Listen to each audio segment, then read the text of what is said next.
So let's talk about something that's very common in house building, construction, home building, and that is cutting sheets of plywood. Now, in this scenario we're mocking up here, we're in our framing stages. Circular saw, we're using snap lines. Let's say, you know, your most common thing would be just cutting square cuts. So I need a 10-inch rip. Boom, you mark 10 inches. You got both marks right here. You come from one mark to another, hook your fancy chalk line on it. Boom, just like that. You've got a 10-inch mark. That's easy enough. Now, when you run into angles, this is where things get tricky. So you're going to be cutting angles on things like bay windows, hips, valleys, anything you need an angle on.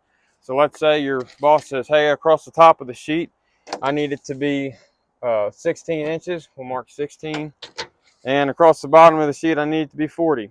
He might say up the side, I needed a certain dimension, and across the bottom. He might say up the side and across the top. You need to kind of communicate with him, especially if you're new, and figure out what these are. That way you're orienting your sheets in the right way. Now, you've got your marks, okay? You're going to see a problem. I cannot hook my chalk line on this mark now and accurately get a snap line. But what you can do is use the tool you're going to have at the sawhorses anyway, and that's your saw.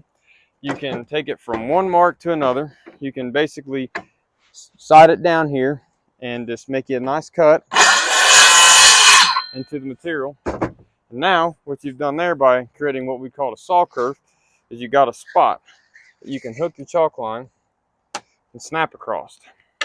Now, we wouldn't do this if we were building cabinets, but it's very, very useful for sheeting floors and framing houses, sheeting roofs, things like that. Hope this helps.